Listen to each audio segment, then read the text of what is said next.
Harry Potter really isn't as good as you think it is. Let's be honest.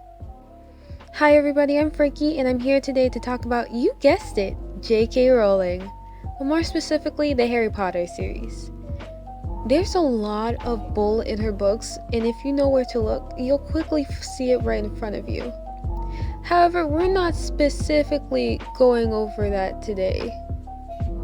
Well, we are in a little bit, but there are many sources where you can find it in detail. Today, I wanted to look at it more from the perspective of why the story of her most popular series doesn't work, which is in fact tied to her bigotry, along with the way she tells the story. Harry Potter has been out for about 24 years now, and along with many other people, this series has been a part of my childhood. And despite the fact that I was born 6 years after the first book has been published, this series has been hyped, and it continues to be hyped up. But I really think it doesn't deserve all the hype. And while again I did grow up with this series, just because you like something does not mean you can't criticize it. One of the main issues that I've noticed while reading the books is that J.K. Rowling really doesn't understand her antagonists nor the issues that they're supposed to represent. This isn't noticeable early on in the series, but as you go further and we get to know more about them, everything feels fake in a way, like they're not an actual threat. Which is interesting because when you look at the Death Eaters, they're a hate group, and their whole thing is about being against muggles and muggleborn and anyone they don't consider of pure blood, aka blood supremacy. And you know which group they resemble? Duh. I'm not gonna say it. But, and I find it so funny. Rowling is trying to make a reference to the party without understanding what made them so dangerous in the first place.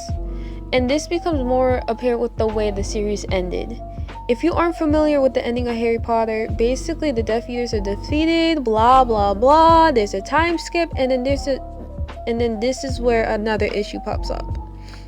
Surprisingly, a lot of people don't know this, but Hitler came into power legally. He got arrested before that, but he was still able to legally come into power.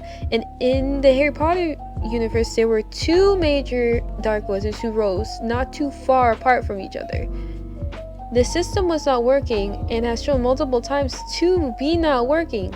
The system of the universe literally made it possible for these things to happen, but instead of it getting addressed, some of the major Death Eaters get killed or imprisoned, and some others get slapped on the wrist and then they say it's over when it's really not. What made that party so dangerous is that they were able to freely spread a harmful ideology which many people believed, which later led to genocide. But in the books, that is brushed aside, and the main characters all become complicit in a system that not only exploited them, but also allowed two hate groups to easily rise into power. Ideologies don't just disappear. You have to get rid of everyone, and I mean everyone, who tries to pull that shit. Also, on a sort of unrelated note, but not really, this can be related to the coup that happened in the United States on January 6th.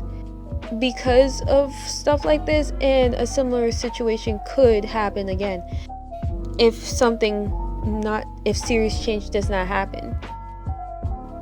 Also, it doesn't make sense to me for Harry to become a wizard cop, because again, the government in the wizarding world was cruel to him on many occasions, and people were trying to hurt him from both sides. This doesn't make sense from both a character and historical view. Point 2. J.K. Rowling also doesn't seem to have any core beliefs when it comes to these issues, which in turn takes away from any sort of meaning the ending could have had, making it meaningless. It seems to be very black and white view of the issues that the wizarding society she has created has. She doesn't do anything that's actually meaningful to try to fix the issue.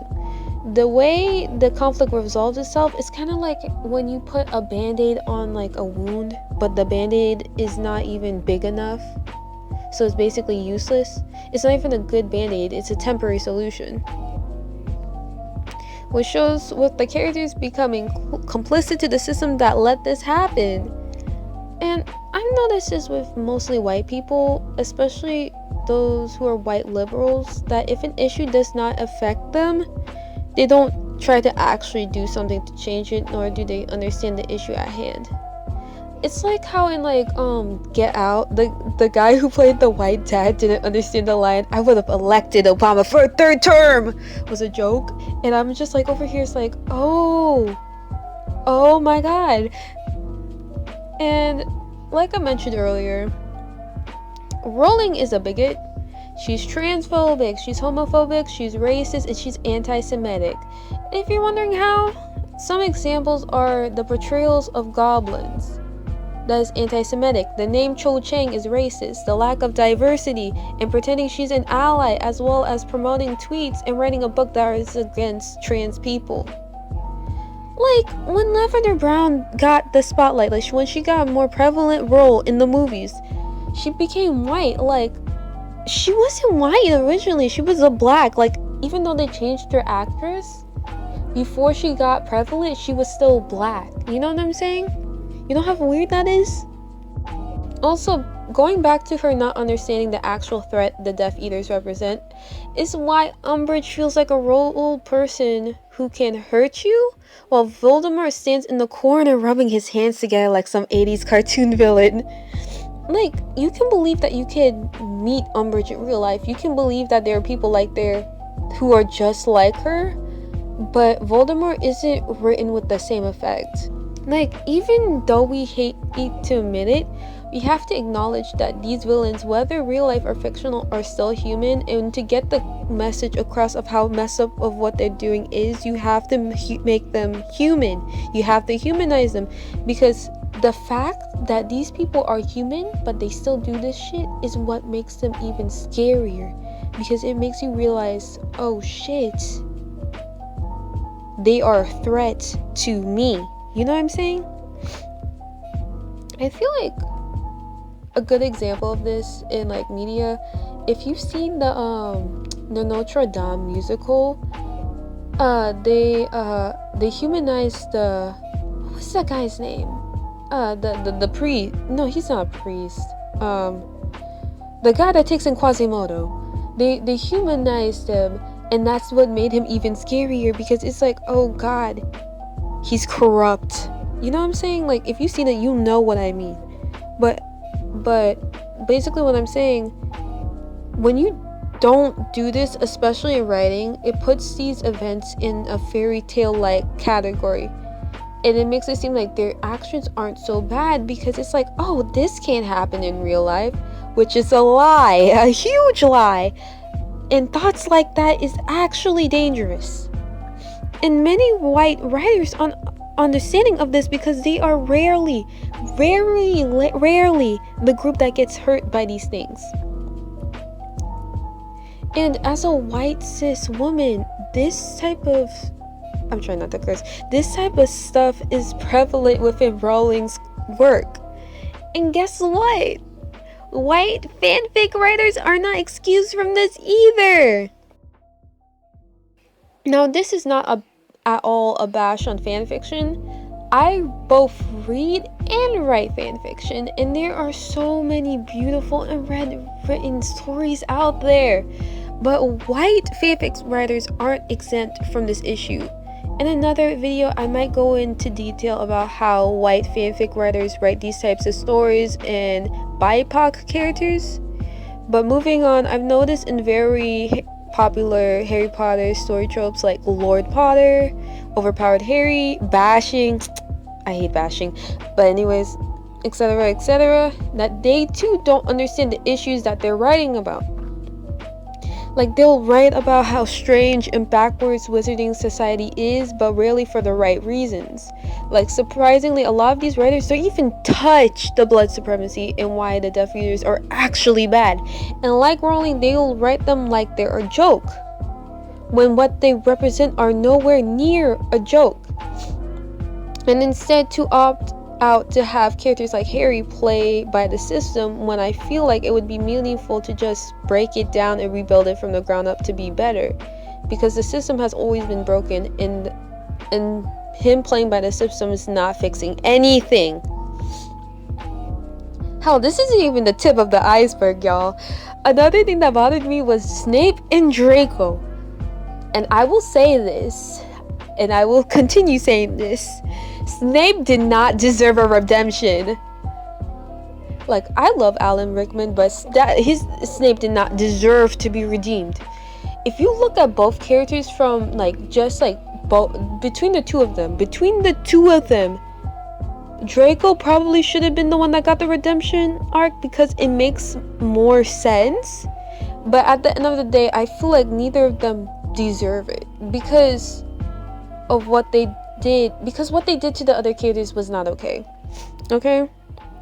Like, many people, especially going back to white writers again, many people aren't looking from the perspective of those they hurt, because it doesn't appeal to them, and instead they turn around and coddle these white characters, even though they'll be like the worst of the worst, like, but like they'll still like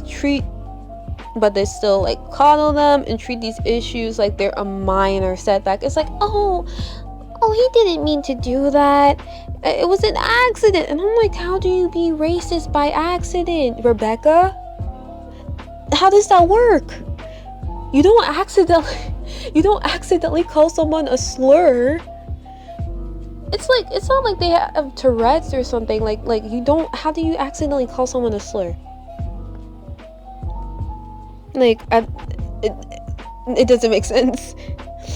Like, and like saying that they were good this entire time is really bad, actually, because when you start making excuses for bad people, you take away their agency and accountability to what they just did. Like, you guys gotta understand that Draco was raised by fascists and then later grew up to be a fascist. Snape had the choice to reject fascism, but then chose to become one anyways. Like, you see where I'm going with this? Stop excusing their actions. Like, you can still like them, but like, stop pretending they haven't screwed over a lot of people. And one of the main differences is that Snape kept up with this behavior till he died. R.I.P. Rest in peace, I guess. While Draco went through this as a child, but even then, that's not saying much because he was still a bigot afterwards, but I digress. Honestly, Draco should have gone to prison. We gotta stop letting this type of shit slide, because when you let these type of people slide, it only allows room for it to happen again and again. And like, looking back on it, I feel like the story had potential, but the writer who wrote it did not have the same potential. Now, this is definitely not all the issues that this series has. There's so much more, but I really don't want to go too deep into it, because if I do, this video is gonna end up like super duper long, and I just wanted to get some stuff off of my chest, because it's like I keep thinking about it, and it's like annoying, because it's like, especially like I have TikTok and stuff, and I see like people thirsting over Draco constantly, and I'm like, guys, like, and I'm like, y'all know, like, and it's like he's not that great of a person, right? And it's like they'll like excuse his behavior towards Hermione, and it's also like the ship Draymond like ticks me off, because if like y'all don't know this, well, I'll tell you this right now, but I'm black. Why would, like, for example, why would I date somebody who called me a slur, a racial slur? Like that's basically a similar situation. Like, why are you putting her with someone who's not only degrading her, but is calling her slurs constantly? Like, that's not cute. And honestly, a lot of the issues that happen in the book can be like directed to real world issues, and it's like, it makes me sad, because it's like, and angry, because it's like, I see the potential, but the writer is not good. Like, she's like, and like, y'all keep praising her and say she's the best author when she's really not. Like, I like the premise of Harry Potter, and I like the overall story for the most part, But it's like I still don't like, there's like this disconnect that I feel, because it's like it's not just because of J.K. Rowling herself, but the story itself, like those harmful like thoughts that she has, it's like definitely in her story. It's definitely there. And it's like, why are these like, it's not just J.K. Rowling that's like this. Another example is Stephanie Meyer. Oh my god, I should make a video about Twilight and my issues with Twilight. I've only seen the movies though. I have the books. Not the actual physical copy, but I have digital copies of them, and I've been meaning to read them. I'll read them later, but like that's gonna be a whole nother doozy. Anyways, if you like this video, please leave a thumbs up. If you are interested in hearing more from me, hit the subscribe button, stuff like that. Leave a comment to share your thoughts. Again, this is not like an attack on anybody that likes Harry Potter, because I like Harry Potter too, but it's like I'm the kind of person, like, I get affected to by these type of stuff, and like these type of ideas being in popular media just like keep the ideas alive. It just helps keep the ideas alive, especially when they're not refuted. Anyways, thanks for watching, and I guess I'll see y'all next time. Bye bye.